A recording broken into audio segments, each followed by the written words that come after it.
লালমনিরহাটে পাটগ্রাম থানা থেকে আসামি ছিনতাই ও হাতীবান্ধা থানা অবরোধের ঘটনায় ৭ জনকে আটক করেছে পুলিশ। গত ২ জুলাই লালমনিরহাটের পাটগ্রাম থানায় হামলা চালিয়ে আসামি ছিনতাইয়ের ঘটনায় পার্শ্ববর্তী হাতীবান্ধা থানা অবরুদ্ধ করার মামলায় হাতীবান্ধা উপজেলার স্বেচ্ছাসেবক দলের আহ্বায়ক নুরুন্নবী খন্দকার কাজলসহ ২ জনকে আটক করেছে হাতীবান্ধা পুলিশ।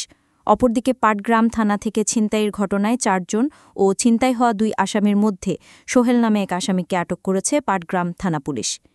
মামলা সূত্রে জানা যায়, পাটগ্রাম থানায় আসামি ছিনতাইয়ের ঘটনায় ৩২ জনকে আসামি করা হয়। এদিকে সরকারি কাজে বাধা দেয়ায় হাতীবান্ধা থানায় ২৭ জনকে আসামি করে মামলা করা হয়েছে। হাতীবান্ধা থানা অফিসার ইনচার্জ মাহমুদুন নবী ঘটনার সত্যতা নিশ্চিত করে জানান, পাটগ্রাম থানা কিছু দুষ্কৃতকারীর আক্রমণের শিকার হলে মাননীয় পুলিশ সুপার লালমনিরহাট মহোদয় আমাকে বলেন যে হাতীবান্ধা থানার পর্যাপ্ত সংখ্যক ফোর্স নিয়ে আপনি দ্রুত তাদেরকে রেস্কিউ করেন এবং তাদেরকে সহযোগিতা করেন।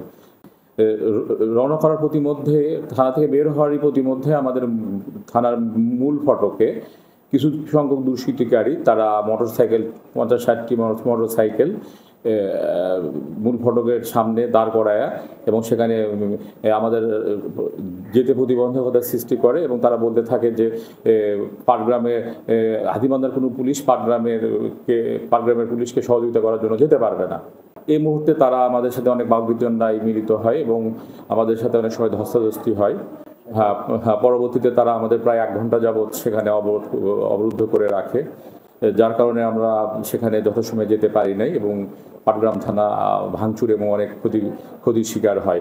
এই অবরুদ্ধ করার বিষয়টি নিয়ে একটা মামলা হয়। ৭ জন দুষ্কৃতকারী নাম উল্লেখ করে ওই ঘটনার ভিডিও স্ক্রিপ্ট দেখে আমরা মূলত এই এজাহারটা করেছি এবং মামলা নিয়েছি।